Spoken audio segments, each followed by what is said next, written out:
Hoje eu vou falar sobre viver para o seu cônjuge. A pessoa mais importante para nós que somos casados, a Bíblia diz que é o nosso cônjuge. Não é nosso filho, não é nosso pai, não é nossa mãe, nem nosso pastor, mas sim nosso cônjuge. Então eu espero que você realmente entenda, segundo a palavra de Deus, isso daqui. Gênesis capítulo 2, verso 24. Diz assim: por isso, deixa o homem pai e mãe e se une à sua mulher, tornando-se os dois uma só carne. Vou repetir. Por isso, deixa o homem pai e mãe e se une à sua mulher, tornando-se os dois uma só carne. Quando duas pessoas, homem e mulher, tem que deixar claro hoje em dia, né? Homem e mulher se unem em casamento, em matrimônio, diz a palavra do Senhor que é formada uma nova unidade familiar. Aqueles dois, que eram pessoas distintas, diferentes, a partir de agora formam um só ser. Eu não estou dizendo que eles não vão manter as suas particularidades como gostos. Ora, eu não quero que minha esposa tenha os mesmos gostos que eu. Ela gosta de amarelo, eu gosto de azul. Ela gosta de abacaxi, eu gosto de morango.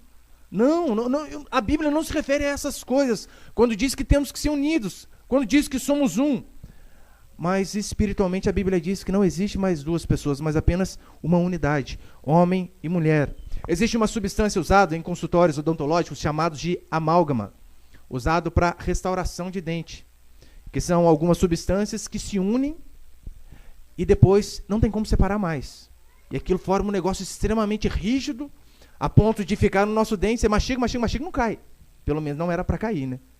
Alguns, talvez, dos SUS não tenham essa mesma sorte. Mas, via de regra, seria algo firme. Substâncias diferentes que unidas formam uma só. Um exemplo mais prático, todo mundo aqui talvez já ouviu falar de Durepox. Aquelas duas colinhas que vêm separadas, um do lado, um do outro. Daí você junta as duas e forma uma nova unidade, que não tem como separar mais. E ela tem um objetivo. E a mesma coisa dentro do casamento. A Bíblia diz que o homem deixa pai e mãe, se une à sua mulher, e os dois se tornam uma só pessoa. A partir de hoje, não são mais dois seres espiritualmente falando, mas apenas um. E o interessante é a palavra aqui, né? Por isso, homem, deixa pai e mãe. Não diz por isso o homem continua com pai e mãe. Não diz por isso a mulher continua com pai e mãe. Mas deixa. Nós podemos dizer, deixa pelo menos em 3 sentidos. Deixar financeiramente, porque convenhamos, quem quer casar precisa entender que ele tem que se sustentar e sustentar aquela pessoa que está com ele. E, consequentemente, as que virão. Deixa, financeiramente. Não existe essa história de, olha, eu vou casar, mas eu vou sobreviver da ajuda de alguém. Que fulano vai me sustentar. Não. Antes um passando fome que 2. Então, ou não casa, ou se casar, aprenda a viver a sua vida. É o que diz a palavra do Senhor. Devemos deixar no sentido financeiramente, pai e mãe, sim. E outra coisa, você já deu peso, gasto para eles a vida inteira. E depois de casado vai continuar sugando pai e mãe? Não. Devemos deixar financeiramente, devemos deixar emocionalmente, porque tem muitas pessoas, mulheres normalmente parece que tem um número maior, que deixa pai e mãe, mas o cordãozinho umbilical continua ligado lá na mamãe. Tudo que é coisa é mamãe para lá, mamãe para cá, fica chateado, vou para casa da mamãe. Se esquecem que agora é mulher, que agora tem um marido para cuidar, que agora tem uma família, tem uma casa. Mas também, deixar pai e mãe é deixar geograficamente, literalmente, sair do lugar que estava, como diz aqui. Por isso, deixa o homem, pai e mãe, e se une à sua mulher, tornando-se os dois uma só carne. Deixa. Lembra o que Abraão fez? Pegou sua esposa e saiu. Para onde? Deus vai mostrar. Mas saiu. E aqueles que casam também devem entender que devem deixar geograficamente os pais. Aqui não diz, por isso, deixa o homem, pai e mãe, e vai para o fundo da casa do pai e da mãe. Ou do sogro, da sogra. Muito menos para dentro. Mas deixa. Eu não estou dizendo que às vezes, por um período, quando a gente não entende a palavra do Senhor, a gente não faça isso. Eu é um exemplo bem claro. Eu não tinha esse entendimento e estava lá, morando no fundinho lá. Só que tão logo Deus me iluminou e eu entendi que era importante eu viver a minha vida. Falei, não, tem que dar um jeito. Eu vou alugar uma casa, vou comprar uma barraca daquelas do iglu, morar com meus filhos lá. Mas tem que dar um jeito. Errado. Preciso deixar. Só que hoje, talvez nós vivemos numa cultura que parece que é normal. Fulano vai casar. Vai morar onde? Vamos fazer um puxadinho lá no fundo, não sei quem. Puxadinho é uma palavra do capeta que tem entrado a cada dia mais na nossa sociedade. E nos esquecemos desse princípio que é deixar pai e mãe, literalmente. Como eu disse, às vezes alguns fazem por ignorância, mas tão logo Deus nos ilumine para entender, devemos fazer aquilo que é correto. Um casal deve ter a sua vida. Semana passada, retrasada, veio um casal da nossa igreja, novo, e falaram para mim, pastor, nós vamos casar em novembro, o senhor faz nosso casamento? Eu falei, aleluia, faço. Primeira pergunta que eu fiz, vamos morar onde? Não é na casa da mamãe não, né? Vai conseguir um puxadinho lá no fundo lá e fica lá o resto da vida não. Eu falei, não, pastor, já tem minha casa lá, é uma herança de família, mas é minha casa, eu que moro sozinho lá, e agora a gente vai para lá. Eu falei, aleluia, é importante demais. A gente saber que quando casa, tem aquele ditado popular que diz, quem casa quer casa, não é alguma coisa assim? E biblicamente também. Quem casa deve deixar pai e mãe. Olha o que diz Salmo 128, verso 3. Tua esposa no interior de tua casa será como videira frutífera. Teus filhos como rebentos da oliveira, a roda da tua mesa. Tua esposa no interior da tua casa.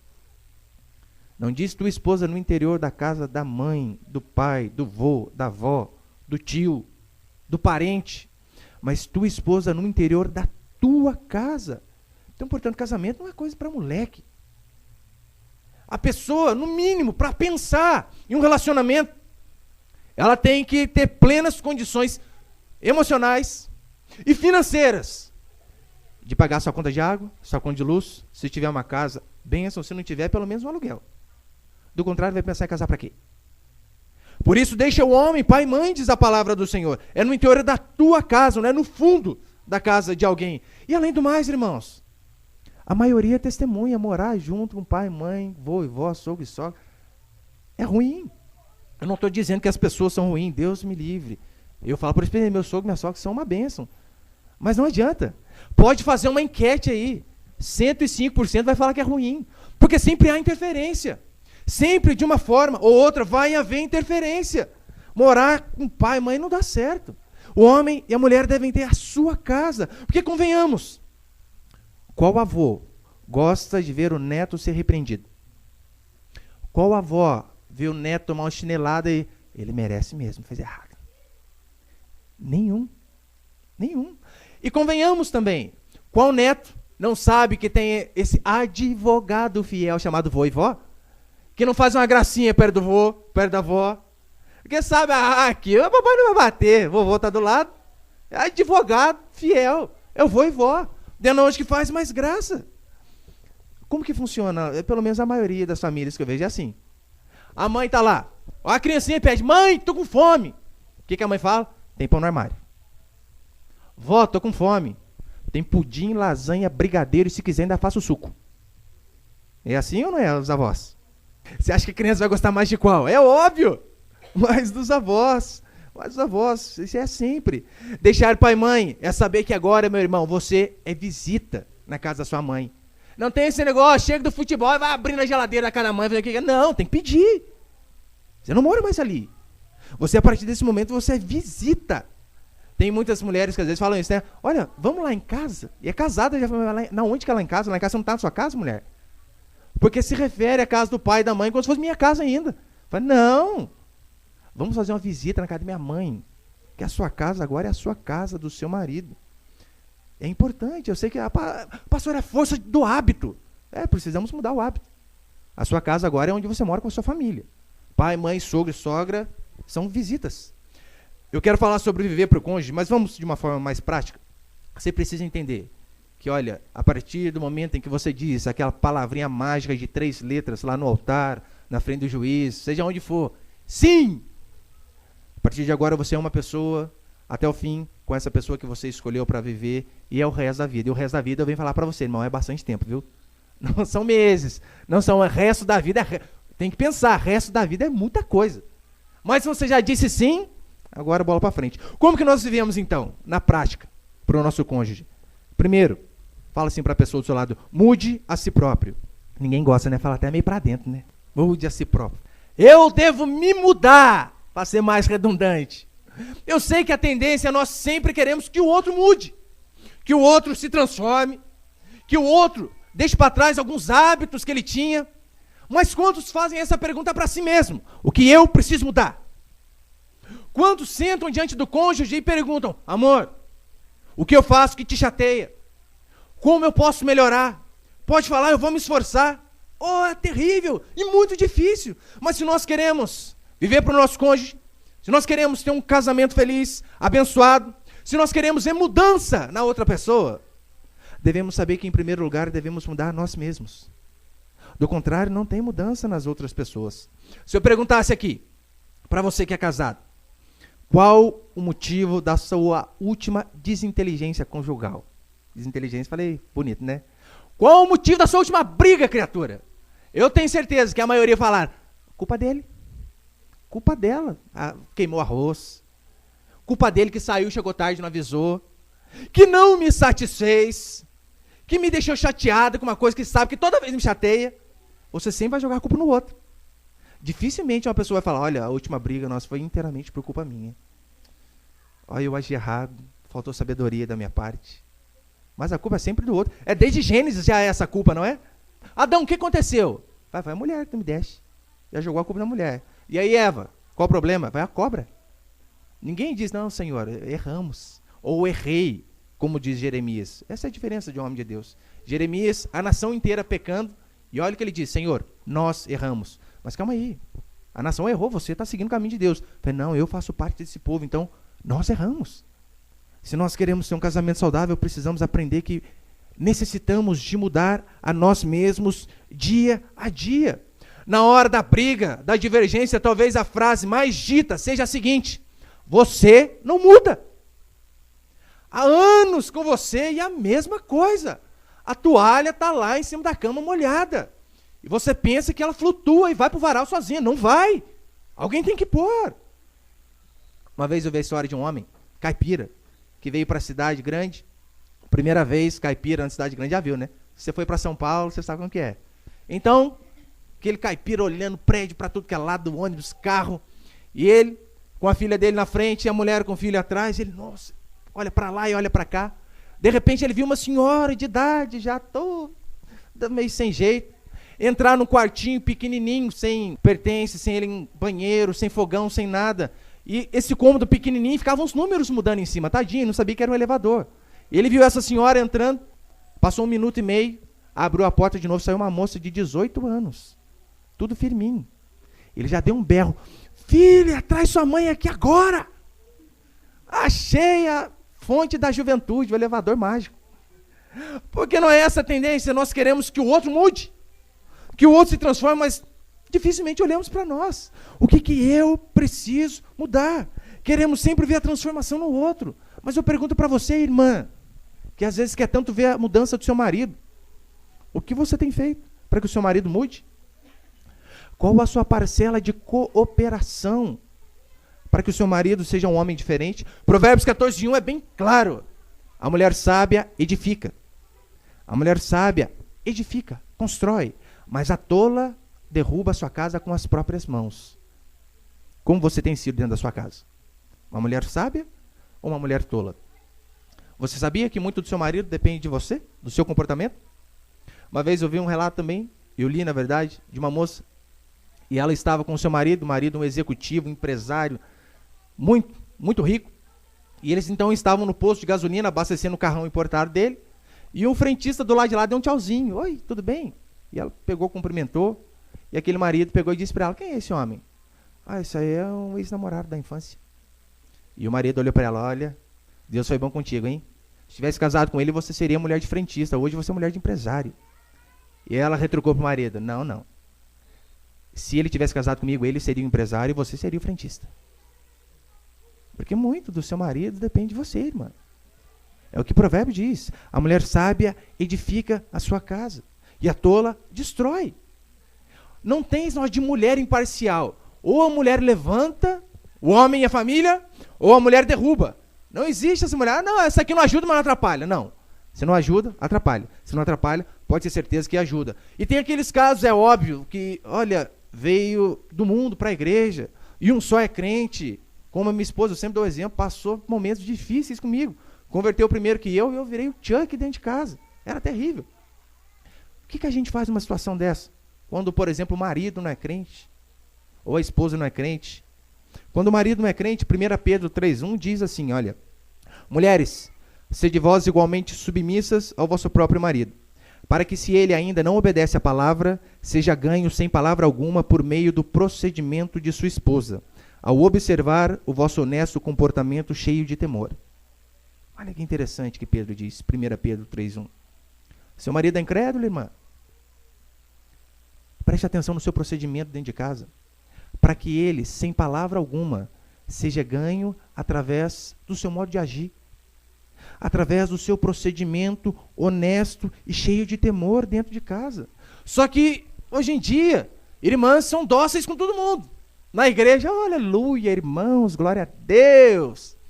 Chega em casa, é uma ogra com o marido. E quer que o marido converte. E quer que o marido mude. Consegue ser simpática com todos, mas não tem paciência com o homem. Depois não sabe porque que as coisas não funcionam. Depois não sabe porque que as coisas não avançam. Consegue agradar todo mundo. E não consegue agradar quem está do lado. Se nós queremos mudar a outra pessoa, em primeiro lugar devemos mudar a nós mesmos. E marido também é óbvio. Por que muitos maridos às vezes não têm uma esposa que é fiel a Deus, não têm uma esposa submissa? Porque são banana. Porque não ensinam a palavra de Deus dentro da sua casa. Eu lembro até hoje, acho que uns 5, 6 anos atrás, o conselho que um irmão me deu. Ele disse o seguinte para mim, olha, você quer ter uma esposa submissa? Uma esposa que busque a Deus? Uma esposa de fato, segundo a Bíblia? Ensine a palavra de Deus para sua esposa. Leve a sua esposa a buscar a Deus. Seja um exemplo na sua casa. Que quando ela acordar, ela seja a primeira a ver você com o joelho dobrado. Que quando ela levantar, quando seus filhos acordarem, eles sejam os primeiros a ver você com a Bíblia na mão lendo. Seja exemplo. Daí então, a probabilidade de você ter uma mulher submissa e genuinamente cristã dentro da sua casa vai ser muito maior. Só que muitos maridos não fazem isso. Se não é a mulher empurrar para vir para a igreja, não vem. E vem, ainda vem com a cara torta ainda. Como que você quer que a sua esposa seja uma mulher de Deus, sendo que você não dá o exemplo dentro de casa? Experimenta fazer como Efésios 5.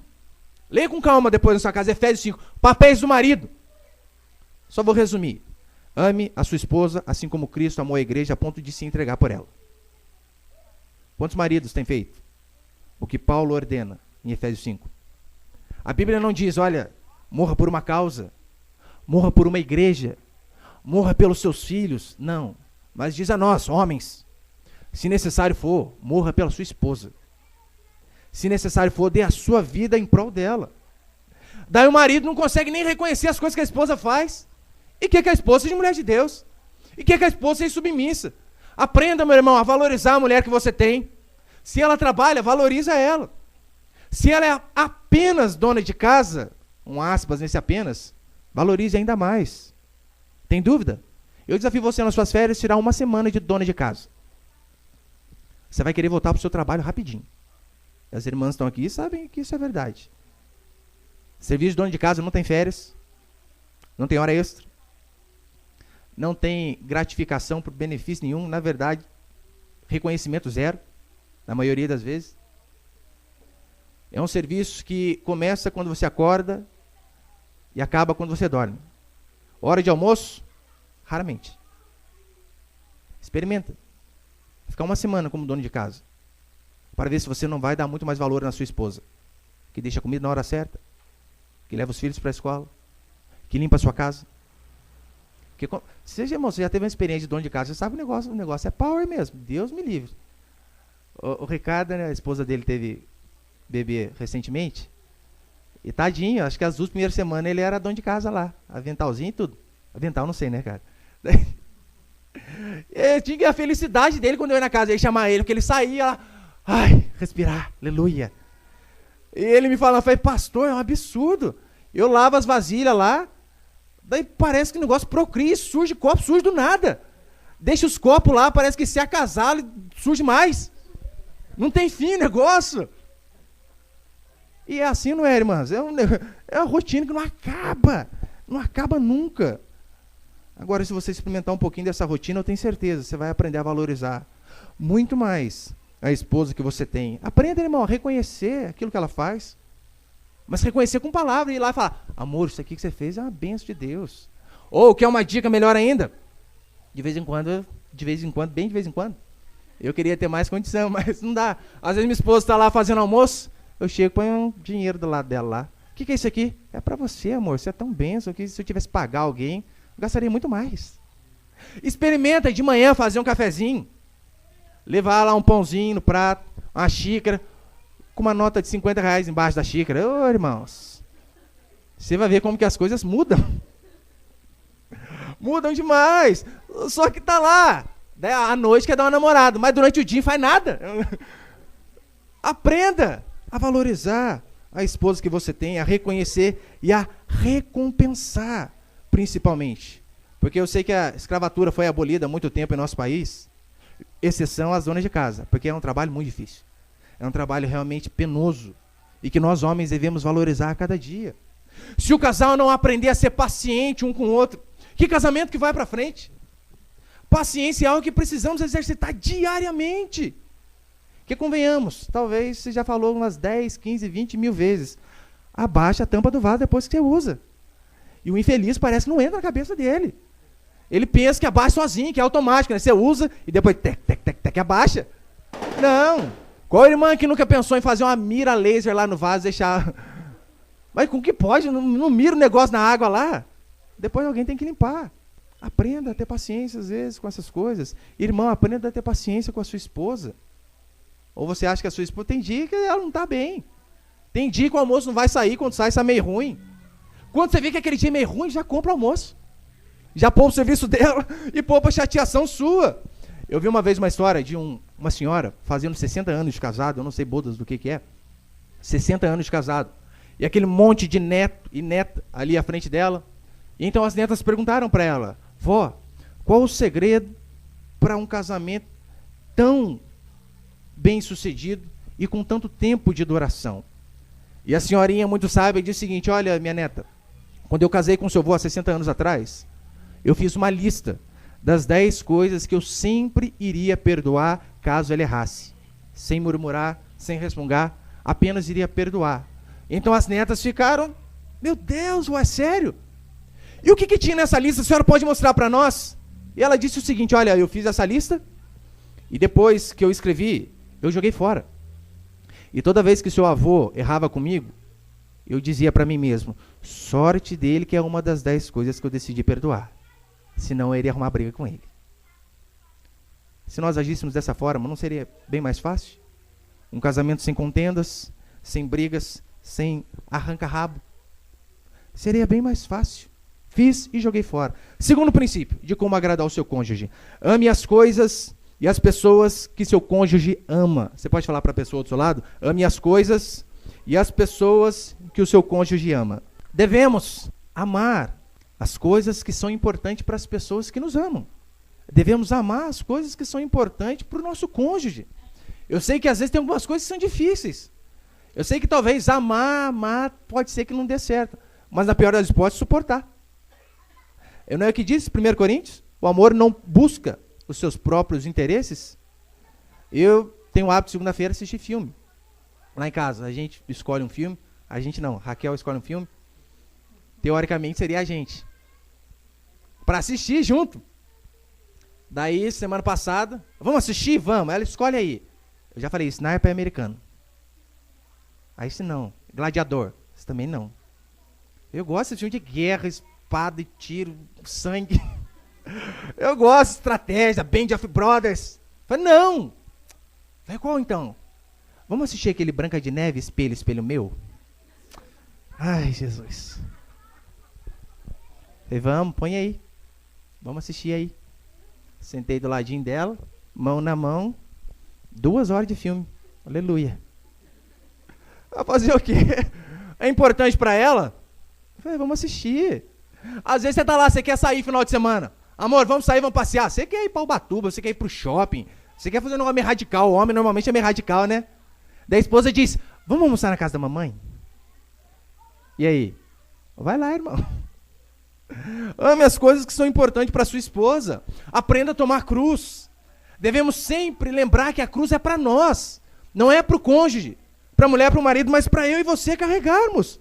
Vamos passear? Vamos, mas vamos. Não, onde você quer?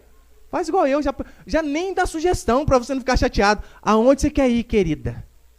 Nós vamos. Daí se ela perguntar a sua opinião, você fala. Você vai evitar muita coisa.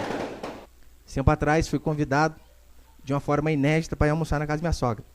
Nunca tinha ido. Daí, fui um monte de vezes, sabe, irmãos? Quase toda vez. Ela falou, vamos lá. Eu não queria. Eu queria ir para outro lugar. Daí ela viu que eu não queria. Eu falei, não, vai, vamos lá. Aí disse, mas ir com essa cara não adianta. Você não quer ir. Você está indo porque eu pedi. Eu falei, minha filha, isso aí que é amor. Eu não quero ir, estou indo.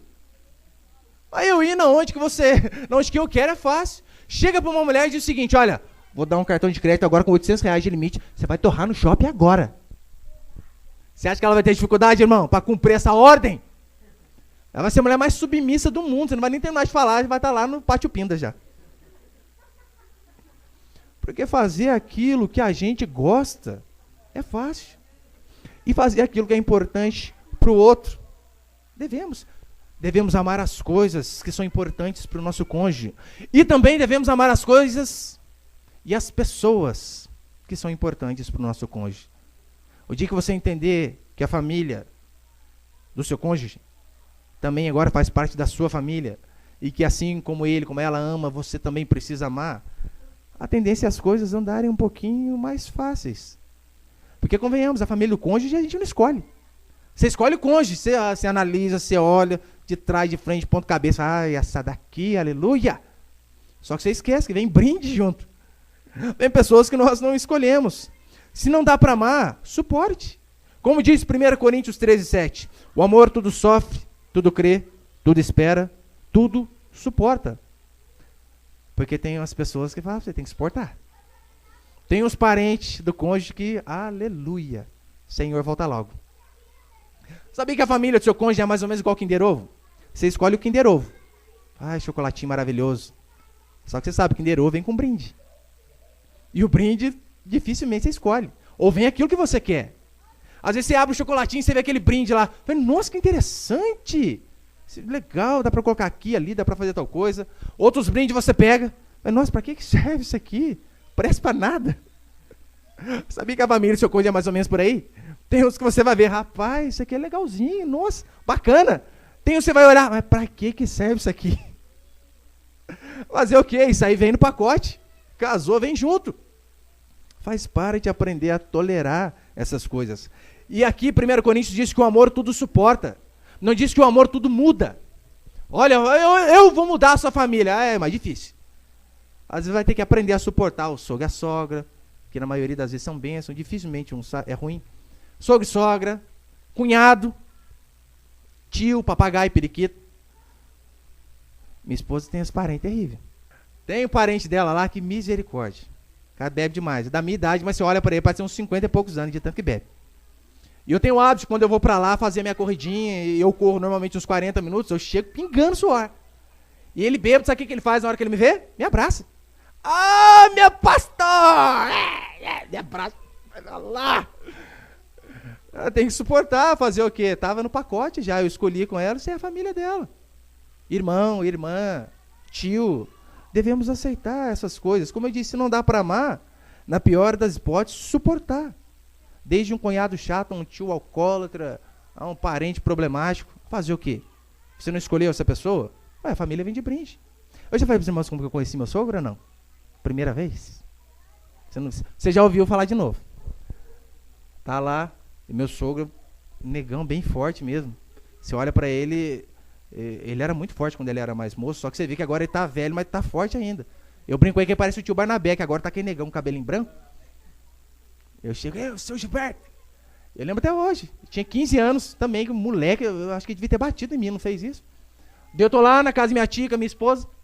E então ele dá um berro lá de fora. Raquel! Eu, nossa, vamos lá pra você conhecer meu pai. Eu falei, Deus me livre.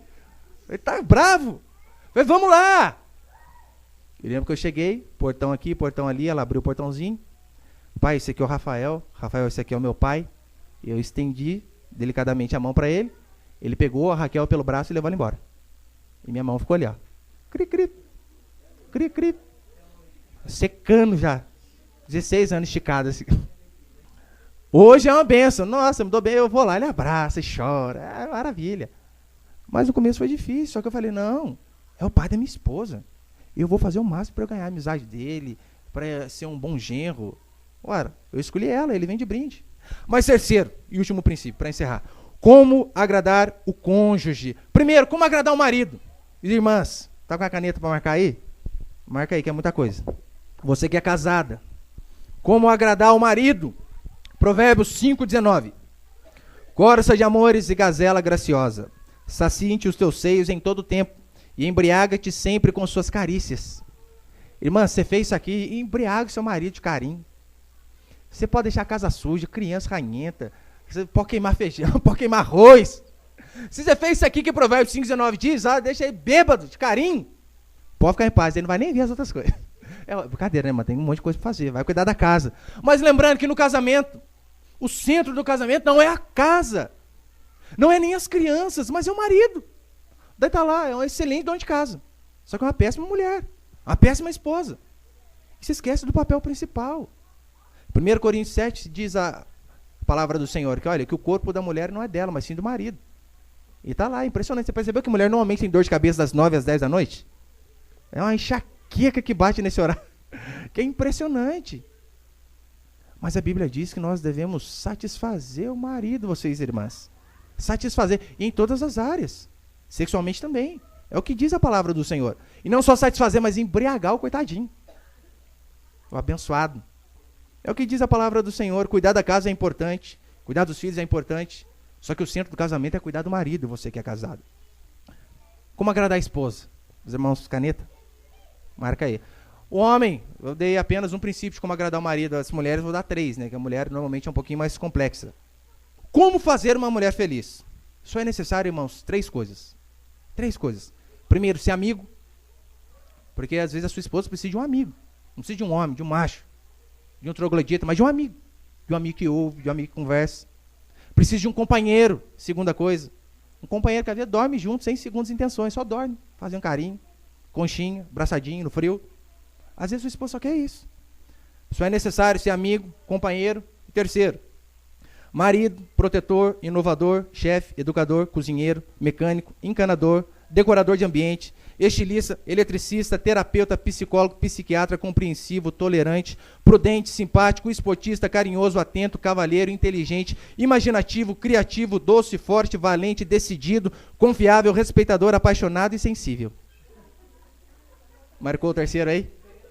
A mulher é um pouquinho mais... É óbvio que eu dei uma resumidinha aqui, né? Senão ia ficar até amanhã. Porque mulher é um negócio maravilhoso, divino mesmo. Ela dá uma ideia, você concorda e ela acha ruim. É ou não é, irmãs? Vamos lá, vamos. Mas não quero ir lá é chato. Mas você que falou. É um pouquinho mais complicado. Mas o mais importante é você ter a motivação correta de querer seguir isso daqui. A tendência é você talvez consiga alcançar o seu objetivo, fazer sua mulher feliz. E outra coisa também importante. Não esquecer datas para mulher, você sabe que é importante demais. Aniversário de casamento. Eu no segundo ano já esqueci.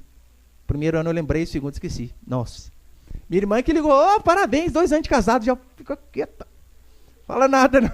Minha irmã lembrou e eu não lembrei. Segundo ano de casado já. Mas é importante não esquecer datas, aniversário de casamento, aniversário de noivado, aniversário, formatura da faculdade, formatura do curso técnico, formatura do ensino médio, formatura do pré. É necessário não esquecer essas coisas. Ensino fundamental, primário, data do primeiro beijo. Uma vez eu vi um rapaz, estava lá, pegou o telefone da moça. Amor, que história é essa de senha no Zap Zap? O celular seu é meu, o meu é seu, não tem que ter senha entre nós. Amor, não tem nada para esconder de você não, disse a moça. A senha é a data do nosso primeiro beijo. Aí eu confio em você, amor, não preciso ver não, fica tranquilo. O homem não lembra nada, Mas não devemos esquecer, data do aniversário da tia, da sogra, do cunhado, do vô, do cachorro, do gato, papagaio, do periquito. Essas coisas é importante. Marca o celular para despertar nessas datas importantes para sua esposa, para que ela não fique chateada. Para encerrar, eu vou dar para você, irmão casado, algumas dicas de como ganhar ponto com a sua esposa. Porque você sabe, né? Para alcançar um objetivo, primeiro você precisa ter um acúmulo de pontos. Assim como cartão de crédito. Você acumula pontos e troca por bônus. No casamento também é mesmo assim. Como que a gente ganha pontos com a esposa? Tarefa simples. Baixar a tampa do vaso. Isso aí dá 1 ponto para você. Ela vai lembrar. 1 ponto para você. Baixou a tampa do vaso. Fazer a cama. Isso aí é 1,5 ponto. Isso é coisa de Deus, irmão. Você fazer a cama. Sua esposa levantar para ir ao banheiro e voltar, tá com a cama arrumada? Aleluia. 1,5 ponto para você. Algumas tarefinhas simples. Ela ouve um barulho de madrugada lá. Você levanta. E não é nada. Quantos pontos que eu ganho, pastor? 0. Mas como assim 0? 0 é quando é obrigação. Tem que fazer porque é obrigação e pronto, acabou. 0 ponto é mais do que obrigação. Mas vamos lá, algumas grandes questões. A esposa chega para você e pergunta: amor, tô gorda. -1. Calma aí, pastor. Ela perguntou. Se ela perguntou, você está errado. Você já começa errado. Se você pensa para responder, -10. Se você diz que não, -35. Se você diz que a ama do mesmo jeito, -180. Perder ponto é meio fácil. Ganhar é terrível. Comunicação. A sua esposa quer sentar e conversar com você. O famoso discutir a relação. Normalmente isso aí é quando... Percebeu que dificilmente ela quer discutir a relação quando vocês estão de pé? É normalmente quando está deitado, pronto para dormir. Amor, precisamos conversar.